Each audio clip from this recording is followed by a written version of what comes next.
Hello friends, ಎಲ್ರಿಗೂ ನನ್ನ ನಮಸ್ಕಾರ. ನಾನ್ ನಿಮ್ಮ ಪುಷ್ಪ ನಾಗರಾಜ್ ಸ್ಟಾರ್ ರೀಡರ್ ಕಮ್ಯುನಿವರ್ಸ್. ಎಲ್ರು ಹೇಗಿದ್ದೀರಾ? ನಾನ್ ಇವತ್ತು ನಿಮ್ಗೆ ಏಂಜಲ್ಸ್ ಏನ್ ಗೈಡೆನ್ಸ್ ಕೊಡ್ತಾರೆ ಅಂತ ನೋಡೋಣ. Okay, angel guidance. ಎಲ್ಲ ಇದೇ ಬರ್ತಾ ಇದಲ್ಲ, ಎಕ್ಸಾಸ್ಟೆಡ್, ರಿಸೆಪ್ಟಿವ್. ಸೊ ಇಲ್ಲಿ ನೋಡೋದಾದ್ರೆ, ಸೊ ನಿಮಗೋಸ್ಕರ ನೀವು ಟೈಮ್ ಕೊಡಿ. ಯಾವಾಗಲೂ ಕೆಲಸ ಅಂತ ಬ್ಯುಸಿ ಆಗಬಾರ್ದು ಅಂತ ಹೇಳ್ತಾ ಇದ್ದಾರೆ.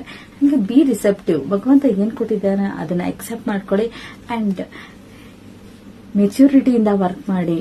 ಇಮ್ಮೆಚೂರ್ಡ್ ಆಗಬೇಡಿ, ಈಗೋಯಿಸ್ಟ್ ಆಗಬೇಡಿ. ಸೊ ಮೆಚುರಿಟಿಯಿಂದ ಏನೇ ಡಿಸಿಷನ್ಸ್ ತಗೊಳ್ಳೋದಾಗಿರ್ಬೋದು, ಮೆಚುರಿಟಿಯಿಂದ ವರ್ಕ್ ಮಾಡಿ ಅಂತ ಹೇಳ್ಬೋದು.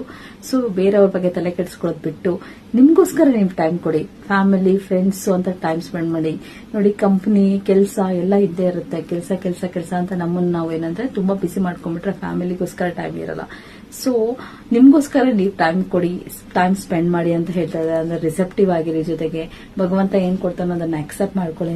ಸ್ವಲ್ಪ ಮೆಚುರಿಟಿಯಿಂದ ಯಾವುದೇ ಡಿಸಿಷನ್ ತಗೋಬೇಕಾದ್ರೆ ಥಿಂಕ್ ಮಾಡಿ ಅಂತ ಹೇಳ್ತಾ, ಯಾರಿಗೆಲ್ಲ ಈ ವಿಡಿಯೋ ಲೈಕ್ ಆಗಿದೆ ಶೇರ್ ಮಾಡಿ ಅಂಡ್ ಕಮೆಂಟ್ ಮಾಡಿ. ನಿಮ್ಮ ರೆಡ್ ಹಾರ್ಟ್ ನ ಕಳಿಸಿ. Thank you so much. Love you all.